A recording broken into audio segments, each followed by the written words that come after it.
Hi, Sagittarius. This is your June love reading, and I'm going to start it off right away with the energies for you and your person.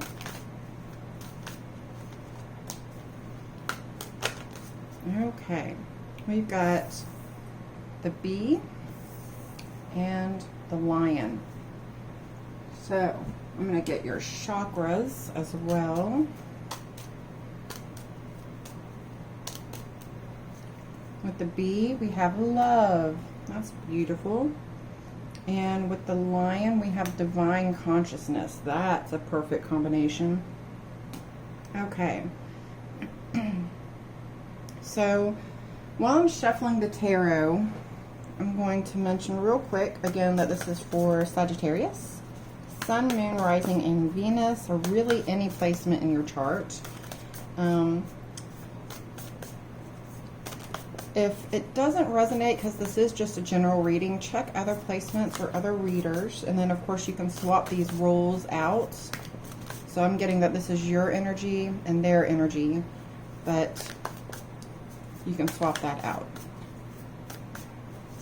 Okay, we've got in the 3D or the headspace, the moon. In the 5D or the heart space, we have the Six of Pentacles. In the most recent situation or interactions, we have the Empress. In the upcoming energy or the action they want to take is the Three of Cups. And the underlying energy, I've got Death and Rebirth. So this is really, wow, just a really good reading so far. I'm sure it will still be good, but let's see where this goes. I'm going to start here with your energy. So Sag, I've got the bee in love. And the bee is one of the most amazing artists that there is. The bee takes their time and creates this amazing piece of artwork. Their beehive. And they work really hard, busy as a bee. So the bee is a really beautiful artist energy. The lion is the last animal in the fire category. So they're the master. Divine consciousness is where the lion is. The lion can be intimidating because they are so much a master of the fire energy. It can really throw people off and just want them to be able to attain it as well. And with divine consciousness, that is where the lion is. They are so capable of tapping in, of maintaining balance. It's a really, really good energy to have. So let's see where this goes.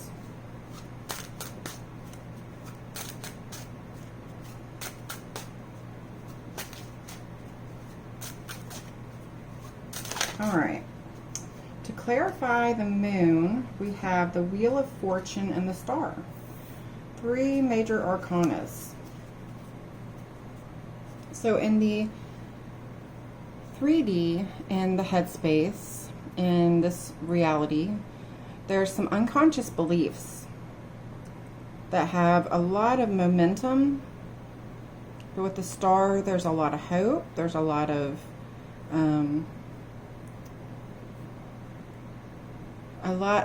letting go. Between the Wheel of Fortune and the Star, I feel like both of you recognize that this has its own momentum and there's not any reason to really effort in any way, just to let things kind of go how they're going to go. You could also be dealing with a Pisces or an Aquarius, maybe a Taurus. I mean, it could be anybody, but let's see. And then a Leo too, because we've got the lion.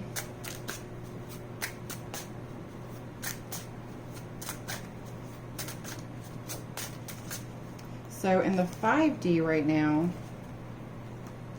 or in the heart space, we've got balance. The Six of Pentacles is about balance and hope and feeling good. We've got the Knight of Wands and the Page of Cups. So somebody has, the Page and the Knight are, I mean, especially the Page is kind of a slow energy. But look, he's ready to make an offer. He wants to come forward. And with the Knight of Wands,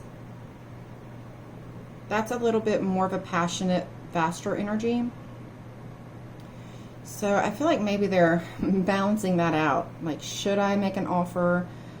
How should I do it? So they're contemplating making an offer of some sort. And they're feeling really good and balanced about it. Let's see what comes out with the Empress.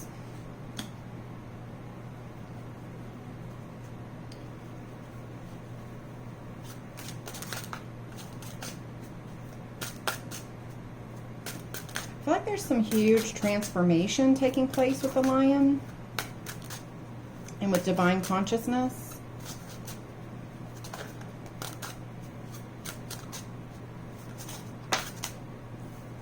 Okay, with the Empress, I just got the Tower flipped out and the Knight of Swords. The Empress is about a loving, mothering energy, and here she's even pregnant with the whole world. It is encompassing, look, we've got the Moon and the World. She is completely aligned. Then we have the Tower, which represents something really stable crumbling. And it was shocking.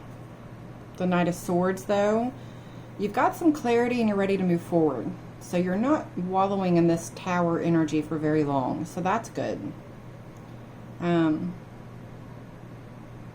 It looks like, since this is the most recent interaction, like it could have been a text message, it could have been a date, it could have been anything at all that's taken place recently, you'll know how that resonates. But this is, in the placement, in this particular reading, it represents the most recent interaction that took place.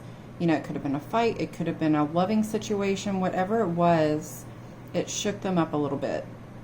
But it gave them clarity. And that's often what the Tower does. The Tower might be incredibly unsettling. Obviously, you've got people falling out of a building and everything there. But it also, the next card in the deck is the Star. It gives you clarity and hope, and we've got the Knight of Swords ready to charge. So they think a lot of you. We've got this Empress here. The Empress is a beautiful major arcana that is all about coming into your own power. And with the whole world and the Moon and everything here, they really think a lot of you. Then we got the Three of Cups here, and I'm going to clarify that. That's the action they want to take. The Three of Cups, a lot of times, is about, most people think it's about cheating, and I don't always take it that way. It can, I think, be taken that way, but it doesn't have to be. And Leo just got the Three of Cups in the same placement. The Lovers just flew out. I'm going to get one more card.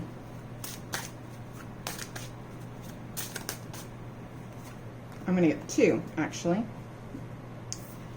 So let's see here. This is in the placement of action that wants to be taken. So we've got the Three of Cups, the Lovers, the Eight of Swords, and the Queen of Wands. So to me, this is saying that, first of all, they feel incredibly passionately about you. So remember, we got love as the overall energy and the Bee. So there's a lot of love here, a lot of passion. We've got the Lovers, first of all. So let's not forget that. That's one of the best cards in the deck, in my opinion. Well, there's several really good ones, but the Lovers is always fun. Then we've got the Queen of Wands and the Eight of Swords. The Three of Cups can mean balancing the ego. It can mean a party, a celebration. The Eight of Swords is very much about being stuck in your own head. So with the Eight of Swords, and swords being thoughts, and they are struggling right there. They're tied up. A lot of times it's depicted as seeing them being capable of getting out of that. And really they can. It's about getting out of your thoughts and not stressing. So I think this person really wants to move forward. They want to maybe offer an invitation to a party, to go out, to do something. But they're ready. They're feeling a lot of passion for you, and they really want to move this forward. So those are really good energies, especially in the placement of action that they want to take. The Lovers is there. That's great. Maybe there is a third party situation that you'll know how that resonates. You'll know if that's true. It could be, since we got the Eight of Swords, that they're trying to think of how this could work out and they're kind of stuck in their head about it. But I'm not picking up on that. I don't feel like that's the case. Okay, the underlying energy we have here. Wow, this is a really strong connection. We have the Six of Cups. That is a soulmate past life connection. And the Ace of Wands, again, tons of passion. And we got death and rebirth. I think it's interesting we got the death and rebirth card and not just the death card as it is in a lot of tarot decks, because of past lives and a soul connection being included in this little batch right here. So I really feel like this is a really, really strong soulmate, soul tie, put in whatever title you want to call it here, twin flame, anything that you want to give it. I think that's what this is. There's so much passion here. We've got the Tower, which is really pretty normal when you've got a really strong connection like this. You can really trigger yourself and they can trigger you. Looking at all of these cards all together and that being in the underlying energy, I feel like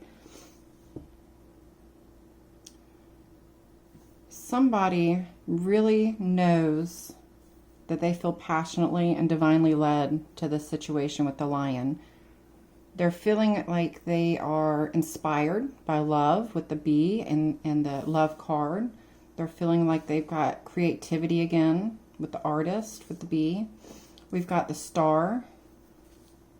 We got the Star twice, didn't we? We sure did. We got, oh no, that's the Three of Cups.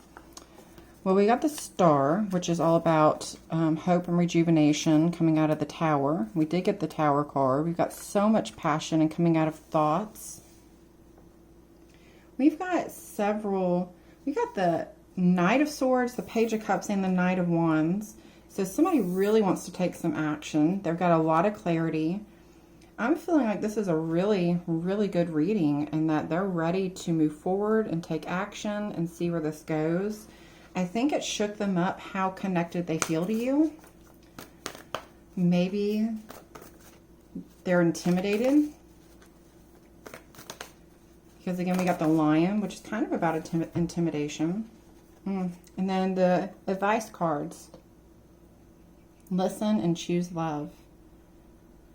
That is really beautiful. I think what it's trying to say here for your advice is that if you come at this situation with love and compassion and listen to what they have to say, I think you'll have a better understanding of why you recently had some sort of interaction that caused some strife and issues in a Tower moment. I think it's because they got in their head. They recognized this is a powerful connection and it's got them a little bit freaked out but inspired. They're feeling really good about it in a lot of ways with the bee energy. So, you know, place these roles where you want and how this fits, but Overall, we have tons of passion and love here, and they think incredibly highly of you, or you think very highly of them. Either way, this is a new start with the death and the rebirth. And we've got just choosing love and listening, I think, is your best move right now. Maybe you need to meditate and listen to where you're guided to go or what you're guided to do. But either way, I think this is a great reading, and I really hope this resonates. Like and subscribe, and I hope you have a great day.